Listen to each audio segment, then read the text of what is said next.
it's going to be a little bit about my history. All right. And 75 years ago this spring, I was doing music. Wow. I was a Celtic dancer. I was played the piano. I was taking conservatory. I played the fiddle. I did other music. I sang in a choir. And I had just become from being paralyzed.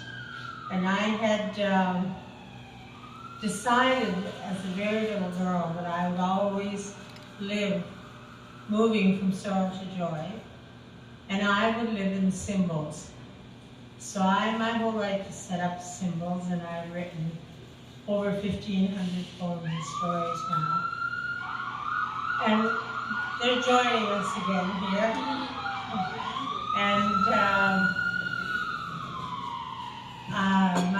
one of my very first songs that I learned memorized, and then I used Tennessee Waltz. I don't know if any of you know that song, but and the Star Spangled Banner was one, and there were many other ones. A lot of my dad played the fiddle a lot, so there was a lot of fiddle music that I did. And being a Celtic dancer, I did a lot of Irish music too, because that was quite predominant in my family. I have a picture in here actually of me when I was 5 doing Celtic dancing. Now that's hard to imagine 75 years ago, but in about 2 weeks I'll be 80. And I came across this one. I decided I'm going to do some little different ones because I decided I would always try and live in humor. I decided that I would laugh at myself first, beat everybody else to it, then I would get the best laugh. And not only the best laugh, but the last laugh. So, you only laugh that matters. Yep. So this is one I did when I have, my whole life has been a struggle. I've had several diseases. This last week was dealing with one of them. And I just decided I would survive and thrive, no matter what. And so I wrote this one, and this is about from the 50s, so I would say 1952, 53, somewhere in there. I am what I am, the symbol from my youth. And I actually have a little picture here, because just down here, I would get off the bus and I went to the girls' school at St. Mary's, and I would have to hike all over the city, because we lived way up in Westgate. It was just built. We moved there in 1957. And of course, there weren't buses everywhere. And I decided I was going to be where I am what I am. And I have this little guy still to this day on my fridge. He's a magnet. Another day, here I am, swollen throat, itchy, hives, red opening into eczema, and now I'm heading into a full-blown asthma attack. I'm beginning to have difficulty breathing. Here we go again. Now I've had 5 near-death experiences. The first one I had when I was 3.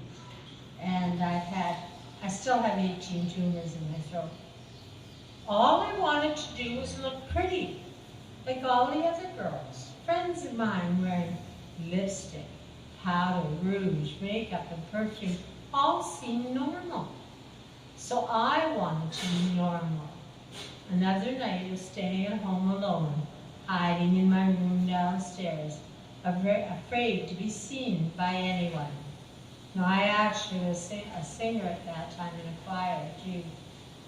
I tried, oh, how I tried. I tried to spray my hair and use makeup to be normal. Over and over again I tried. It took me days to heal. Girls made fun of me and called me Plain Jane, because everybody wanted to have curls and perms and hairspray, and of course I couldn't do any of that. And my hair is like baby hair, still is. It's exactly like it was then. I just learned that, okay, when I got washed my hair, I took scissors and I cut it off. And I still, to this day, that's what I do. I have a shower, I look in the mirror and think, oh, that's a little long. And I just saved me lots of money doing hairstyle. But I could never do those things. Boys just laughed, pinched, and poked at me, wanting to find out if I was for real. I struggled in school, at work, trying to exist. It drove me to be my own person. I swam, figure skated, did Celtic dance, played music, sang, did gymnastics, writing, art, anything to be me. I hid in plain view, by myself, in the middle of crowds. I swear I was ADHD before they invented it. Now I'm going to add one little thing in here before I go too far, because 2 blocks from me, born 6 months almost to the day, was a wonderful Irish, well, he was a mixed breed, that became my friend. He lived next door to my aunt and uncle, and I lived next door to his aunt and uncle, and we were 2 blocks apart. He was born January 7th, I was born June 2nd. He just passed away on his birthday, January 2nd. We became friends, and he became what he called my protector. And I just sat with him through 6 months of him passing away. And he was an incredible human being. And we were friends. Boy, I really scared him. And he was an incredible human being. He worked all over the world. He helped them save the water and the electricity in Japan when they had the big tsunami. He spent 2.5 years there helping them. And he worked all over the world. And he would come and look after me. And we were the best friends you could ever be. And we only lived 2 blocks apart. We were in the same classes all the way up to grade 7 or almost grade 8, and then I moved to Calgary, he moved to Calgary, and we ended up going to the same schools again.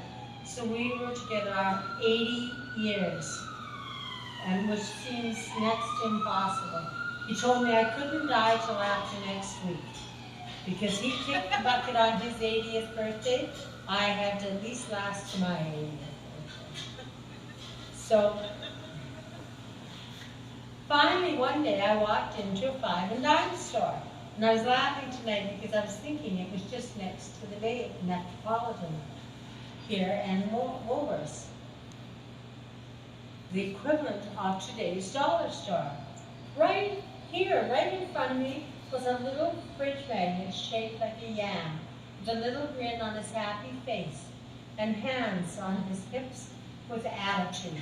On his tummy was a saying, I am what I am.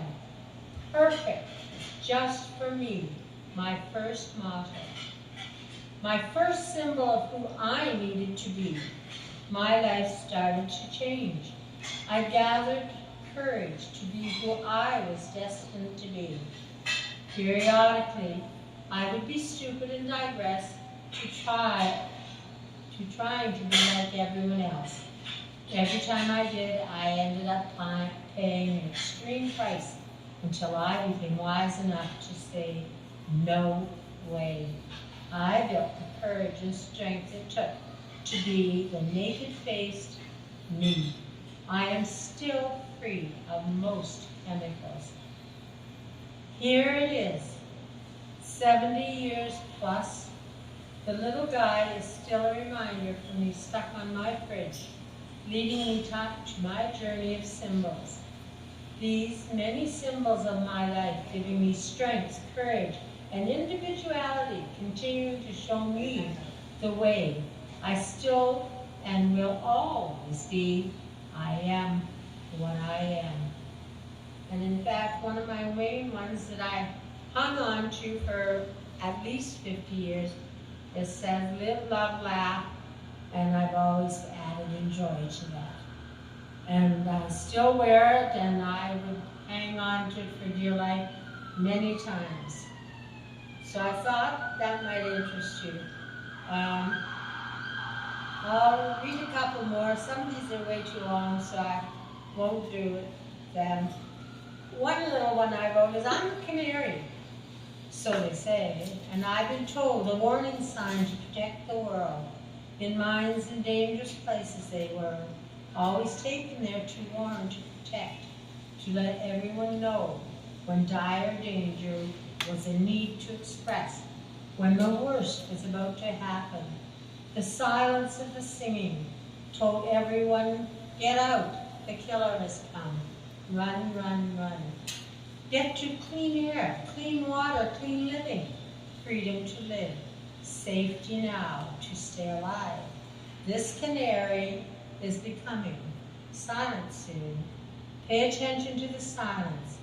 It is coming to you. Thank you. So I don't know what all I've got, so many that are, I'm going to do this one. It's a little bit long, but it's something that often I have very synchronistic connections. I have had my whole life. Just about the time that I have something coming through to me, it shows up. And this is called expectations. We surge through life weaving in and out, delighting in our developing journeys. Then we learn. We become acquainted with our heart's desires. We move forward into healing and learn our keys. Keys to our healing, keys to our being, keys to living, keys to our loving. Learning the skills that move us to joy. For me, I absorb the life energies. I share with all I can. Like a wave that washes the shore, it swishes back and forth. Then here I am, into acceptance, the joy of peace, rest of the soul, feeling the beauty moving through life. The wave passes, then I settle into expectations. I expect to be happy. I expect to feel new. I expect reactions and things from other people. Wow, I'm in a sudden state of discontent. How is this possible? I feel that my wonderful journey is slipping out to sea. Feeling the need for peace, I head to my shower, trying to reconcile my ups and downs and changes. I start my meditation, feeling the water slipping down through my hair. Slowly, the realization appears. Expectations. When expectations become the norm, I set aside acceptance. Here I am living in a state of rules, guidelines, plans. Then it dawns on me. I know exactly what's happened. I've stepped away from balance. The balance of my soul. The balance of bliss. Allowing expectations to rule my journey. I am missing living in acceptance. The surprise of synchronistic happenings. Back to who I am and who I want to be. Letting the joy in my life begin again. Not being selfish, but self-aware. Therefore, being self-connected. Sharing, me being me, and you being you. Thanks for listening. Now, I don't know if you want me to do either one more or not. You told me I could earlier, because 10 years ago this week is when I wrote this poem. Now, it was my 70th birthday, and he was at a great big birthday party they had for me. There was Lindsay Sin, James K. Campbell was there. There was all kinds of musicians there. It was a place we used to go every Sunday. And they kept bugging me about how come I go to so much music all the time. This was just after I had my heart surgery. And so I sat in the corner because James wouldn't leave me alone and let me go home that night until I wrote a poem. It's called Moments of Music Watching. The vibration begins as I watch. I see the magic and the blessings given. Each person is their own soul and gift. None is the same. All are different. Yet all are equal and especially blessed. The joy begins with energy traveling through the universe, through space and time continuum. Cell develops and body and soul heals. The space heals. I watch, I absorb, I see, I feel, I am. I feel joy. I feel healing. I feel the love of the universe. I belong. Each so special, none less, none more.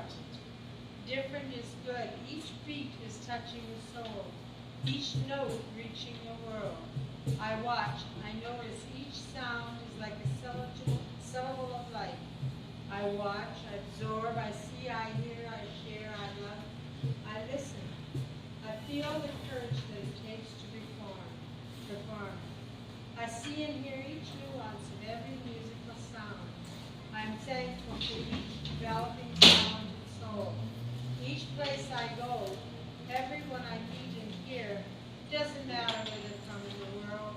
They are creatures of the universe, star children. The music connects and reaches out. We're all the family of human beings. No matter what the instrument, genre, or voice, the beauty and soul surpasses and merges into unity. Omani Padme Omne, all people be happy. When I wrote that in 2015, 10 years ago this week when they had my 70th birthday party for me, and nobody ever expected me to be here past that birthday. Well, we're hoping we're shooting for 9 at least. Well, I don't know about that. And Abby was there, and he brought me a birthday present. There was a little doll and a bunch of other things. And do you remember that night, Jackie? Yeah, of course. And Lindsay was there, and TJ, and James Kay. I was just talking to James the other day. And I was just talking to a couple of other people from it the other night. And we used to go every Sunday night to this place. Okay.